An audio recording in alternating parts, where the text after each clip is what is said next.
Guru-guru kita menyembunyikan dengan menamakan sir ataupun rahasia.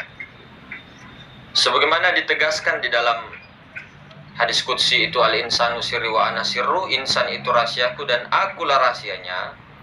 Maka sebagian para ahli-ahli tasawuf mengkaji daripada ilmu ma'rifat itu melalui 7 sifat ma'ani.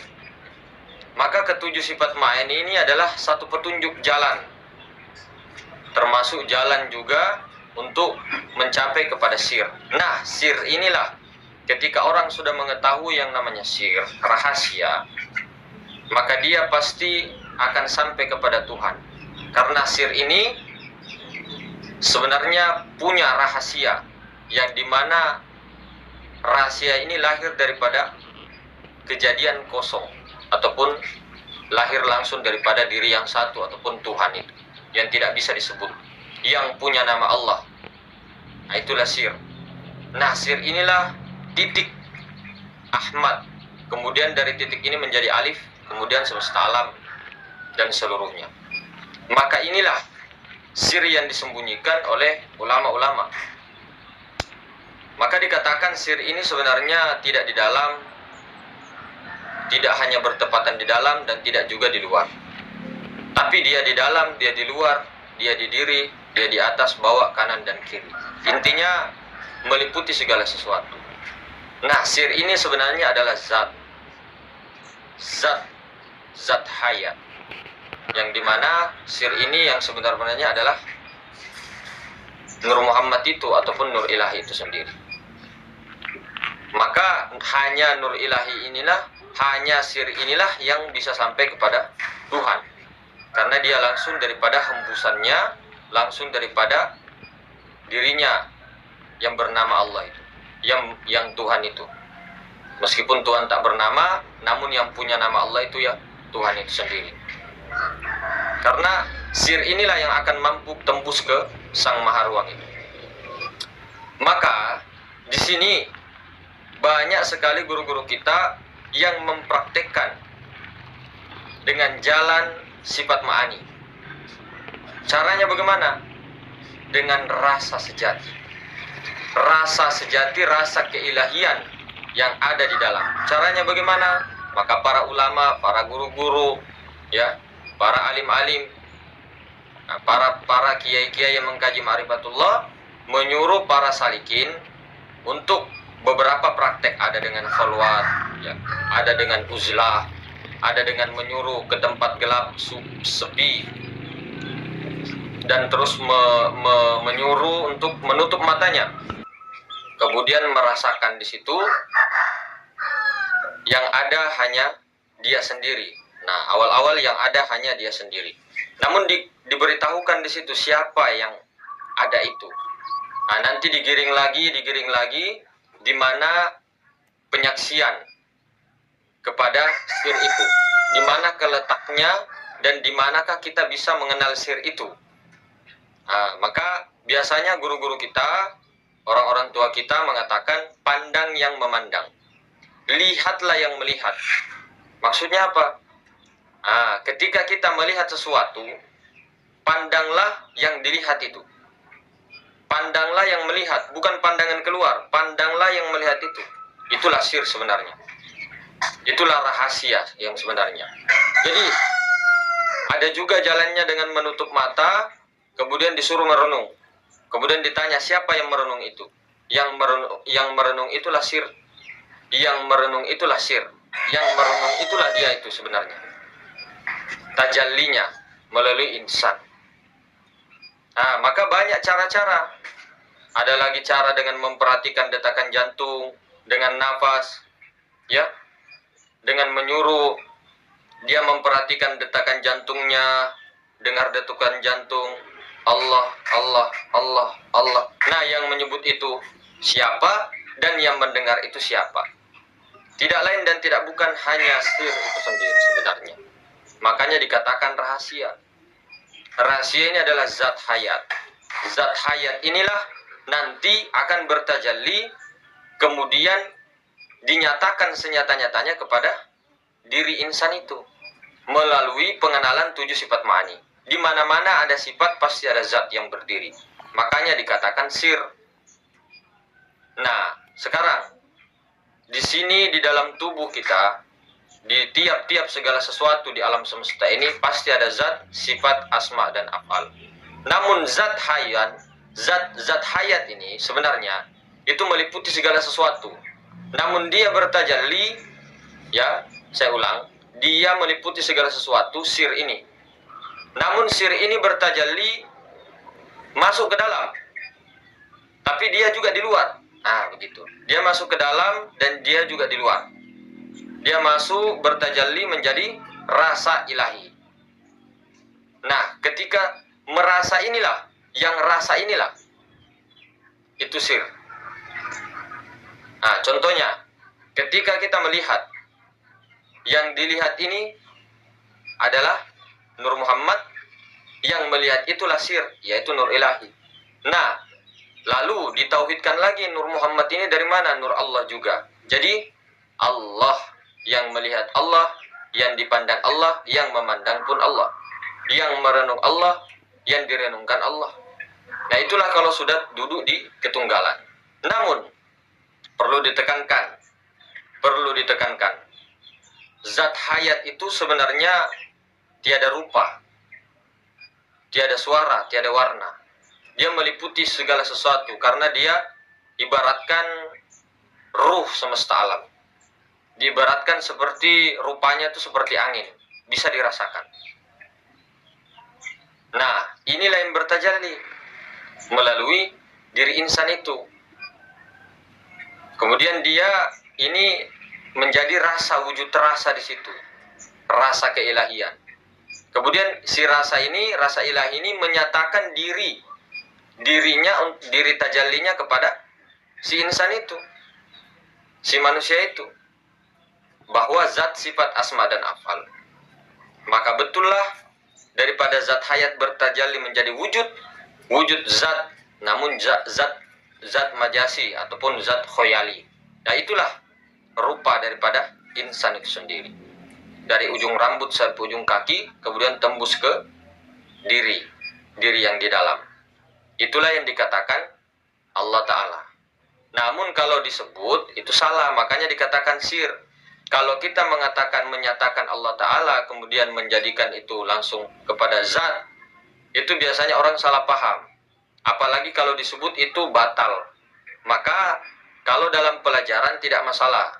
Dalam pelajaran itu tidak apa-apa. Namun ketika sudah mengetahuinya cukup saja sir. Nah, sir itulah dari ujung rambut sampai ujung kaki, tubuh, hati, nyawa. Nah, itulah sir sebenarnya, gabungannya itu. Itulah zat, sifat, asma dan afal. Itulah yang bernama Allah Ta'ala.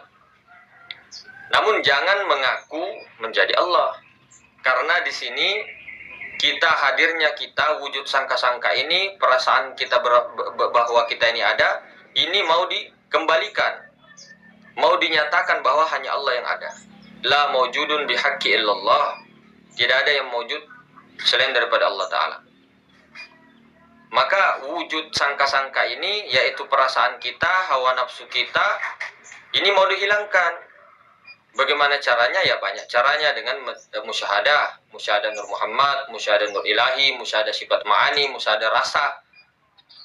Nah, di situ supaya dalam sehari-hari jangan sampai putus rasa itu, penyaksian musyahadah itu jangan sampai putus. Karena kapan-kapan putus, ini pikiran berpikir lagi, nafsu berpikir lagi, akhirnya mencari-cari lagi. Akhirnya apa? Kita takutnya tidak selamat di akhir hayat. Karena kita lupa. Jadi jangan sampai, semoga Allah Ta'ala meridhoi dan merahmati kita semua untuk berkekalan, berterus-terusan, berkepanjangan mengingati musyahadah. Tentunya semua tahu bahwa yang diingat dan mengingat adalah Ahad, satu, esa. Yang menyaksikan dan yang disaksikan esa, yang mencari, yang dicari esa. Namun prakteknya dalam kehidupan sehari-hari sangatlah rumit jika tidak ada hidayah dari Allah, jika tidak ada kekuatan. Karena manusia itu la haula wala quwata illa billah. Sekali lagi, bukan mata yang melihat, bukan telinga yang mendengar, bukan mulut yang berkata-kata. Karena ketika mengatakan mata yang melihat, orang mati juga itu tidak bisa melihat. Orang mati tidak bisa mendengar karena tidak ada zat hayat di situ yang hidup. Maka sir inilah, zat hayat inilah yang mampu untuk tembus kepada zat kunizat, yaitu zat yang sebenar-benarnya zat, yang tiada berzat, yang diri sebenar-benarnya Tuhan. Nah, itu tidak ada yang bisa sampai makom ke situ. Meskipun dikatakan makom kunizat ini, ya, di sebelumnya ahadiyah, ya, itu sebelum alam ahadiyah loh. Itu ada makom kunizat. Di situ tidak ada yang bisa sampai. Satu manusia pun, bahkan nabi, rasul, wali-wali, tidak ada yang bisa sampai. Kecuali Allah Ta'ala sendiri. Kecuali Rob itu sendiri. Kecuali Tuhan itu sendiri yang mengetahui diri rahasianya itu. Makom kunizat. Siapapun tidak akan bisa sampai ke sana, kecuali Tuhan itu sendiri yang mengetahui. Maka dikatakan ulama-ulama kita, jangan cari kunizat, jangan cari Tuhan itu. Nah, yang dicari di sini, maka hadis-hadis Nabi, bahkan para ulama mengatakan jangan memikirkan tentang zat Allah, pikirkanlah tentang makhluk ataupun sifat-sifatnya. Karena sifat itu pasti berdiri dengan zat. Sifat itu untuk menyatakan zat. Nah, namun disebut nanti sir ketika sudah nampak wujudnya. Wujudnya si zat ini, zat hayat ini bertajalli menjadi wujud, menjadi zat majasi, cermin, zat bayangan. Nah, itu karena insan ini adalah bayangan daripada zat hayat itu sendiri, bayangan, cerminnya. Nah, sama kalau kita bercermin, yang di dalam cermin dan yang di luar cermin. Nah, yang di luar cermin itu zat hayat, yang di dalam cermin itu adalah zat majasi itu tadi. Dimaujudkan, diadakan. Jadi ketika bergerak satu zat ini, zat hayat ini, maka zat majasi itu, wujud majasi itu akan bergerak juga. Maka jangan pernah katakan bahwa ini semua kehendak saya, ini semua perbuatan saya. Tidak. Kalau kita mengatakan begitu, kita mensyirikkan Allah Ta'ala. Karena kenapa? Di dunia ini, alam semesta seluruhnya ini cuma satu zat, cuma esa, zat yang membolak-balikkan dunia ini, alam semesta ini, langit dan bumi, itu cuma satu zat. Kalau ada dua zat selain Allah Ta'ala, itu akan tidak beraturan dan tidak akan mungkin itu bisa terjadi. Makanya yang melihat, yang mendengar, yang berjalan, yang bekerja, semua itu wujud sangka-sangka. Sangka-sangka kita yang mengatakan kita ini hidup. Nah, ini loh yang mau dimatikan, keakuan ini, pikiran ini, wujud sangka-sangka ini, wujud majasi ini, yang merasa perasaan ini bahwa kita ada. Makanya kita bilang perasaan dengan rasa itu beda. Kalau rasa itu sudah pasti jelas. Contoh, kita memakan garam ataupun memakan gula, mencoba gula, menjilat, itu rasanya manis dan tidak bisa bohong. Tapi kalau perasaan itu masih sangka-sangka. Kita menyangka, oh ini mangganya kayaknya kecut. Tidak, kayaknya manis karena kuning. Ah, itu perasaan. Ah, begitulah. Itulah diri kita yang khoyal, yang berkhayal, yang menyangka-nyangka. Itulah diri kita itu. Yang mau dikembalikan, yang mau dinyatakan haknya Allah Ta'ala. Bagaimana caranya? Ya banyak jalan. Ada jalur Nur Muhammad, jadikan Nur Muhammad, jadikan Nur Ilahi. Ada jalur melalui sifat ma'ani, karena yang bergerak semua sifatnya Allah Ta'ala. Ada jalur kepada sholat, ada jalur kepada zikir, macam-macam itu, macam-macam. Maka di sini bukan hanya sekedar kita itu berzikir ataupun menyebut Allah, Allah, Allah, Allah, la ilaha illallah, Allah, bukan. Tapi rasanya itu, feelingnya itu loh. Feelnya itu dapat tidak? Sementara kita bertakbir Allah Akbar, itu kan nikmat, itu nikmat, rasa nikmat, rasa betul-betul yang nikmat itu. Saking nikmatnya tidak terasa sholat, tidak terasa kita sudah sholat, namun kelihatan nikmatnya, kerasa itu nikmatnya. dengan ruku, jelas-jelas kerasa. Jadi bukan pikiran-pikiran. Nah, tanda kita masih banyak lupa kepada itu, penyaksian itu berarti kita ini ma'rifatnya hanya di pikiran, hanya di kepala terputar-putar, sehingga kita ini pernah lupa Allah Ta'ala. Dalam 24 jam berarti kita ini masih belajar-belajar. Makanya selalu dikatakan jangan sampai ada rasa pengakuan bahwa kita ini hebat, merasa bahwa kita ini sudah ma'rifat, merasa bahwa kita ini sudah sampai. Tidak ada, jangan sampai ada pengakuan seperti itu. Karena itu wujud sangka-sangka saja. Biar Allah Ta'ala sendiri mengakui rahasianya, biar Allah Ta'ala sendiri yang mengatakan sampai apa tidaknya. Cukup diam dan nyatakan itu haknya Allah. Begitu, jadi tidak ada lagi pertanyaan-pertanyaan yang membuat pikiran semakin melayang-layang bagaikan mabuk-mabuk. Mabuk-mabuknya ya bagus kalau mabuk Tuhan, tapi ini mabuk janda pirang, ya, mabuk pekerjaan dan sebagainya, pusingnya minta ampun. Jadi selama masih ada pertanyaan-pertanyaan yang membuat kita ragu, membuat kita khawatir, membuat kita sedih, membuat kita was-was cemas, berarti kita masih jauh. Kita masih jauh.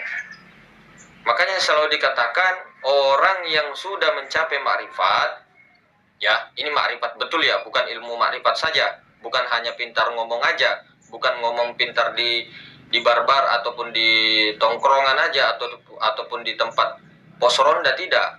Betul-betul orang yang sudah ditarik oleh Allah untuk ma'rifat, menikmati rasanya itu, maka dia itu tidak akan lagi merasa khawatir, takut, gelisah apapun yang terjadi. Tidak ada lagi fikir-fikiran tentang masa-masa itu, tentang ini itu kedepannya apa, dia masa mundur lagi, kenapa saya begini, kenapa begini, kenapa begitu. Jadi seolah menentang kehendak Allah Ta'ala, seolah tidak menerima realita kehidupan. Nah, itulah kita ini yang lemah. Maka kita semua sama-sama belajar. Selalu dikatakan bahwa belum tentu orang yang mampu berbicara seperti ini orang yang sudah paham. Tidak. Maka kita sama-sama belajar, saudara-saudara. Di sini kita bahasanya itu agak direm-rem. Karena kenapa? Kalau kita mau bahasa-bahasa yang betul-betul terbuka, itu tidak di sini tempatnya. Karena kalau terbuka bebas, itu berbahaya. Maka apa-apa yang kita sampaikan, yang Allah Ta'ala sampaikan melalui kalam ini, itu semua adalah ilmu-ilmu yang memang belum mencapai puncak klimaks.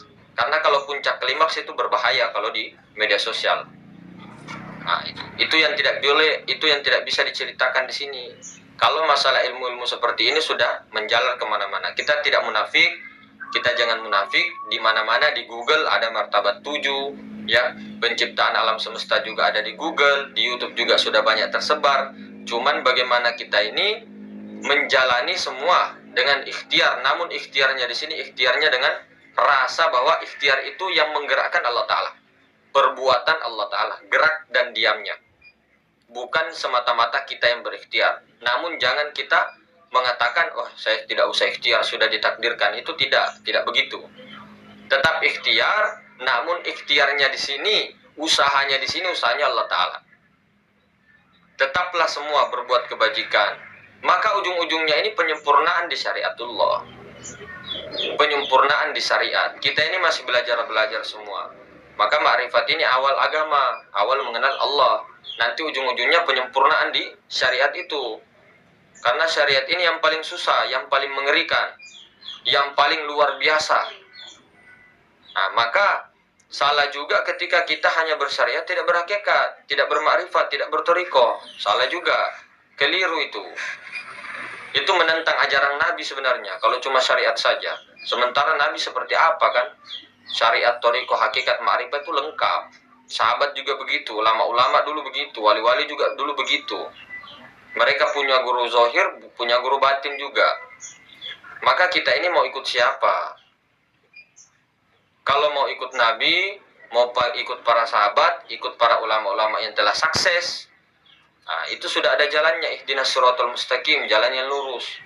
Jalannya syariat, thariqah, hakikat, ma'rifat. Keempatnya itu jalan. Karena sesuai dengan penyempurnaannya zat, sifat, asma, af'al, tubuh, hati, nyawa, rahasia. 4. Maka semoga kita semua terus dibimbing oleh Allah Ta'ala di dalam betul-betul memahami, dipahamkan oleh Allah. Karena dia sendiri yang memahamkan atas hambanya itu. Nah, di sini hamba itu selalu dikatakan, jangan ada dualisme. Jangan ada hamba, ada Tuhan, kemudian kita yang mengaku hamba. Kita yang mempunyai derajat hamba, tidak. Maka syahadat yang awal, ya, yang di kalangan ahli hakikat itu ada dibagi dua, syahadat tauhid dengan syahadat rasul.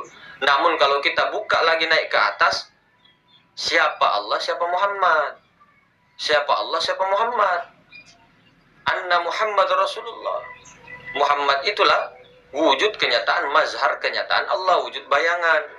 Karena ingin dinyatakan zat hayatnya itu loh. Allah, zat itu mau dinyatakan. Sehingga dia mazhar.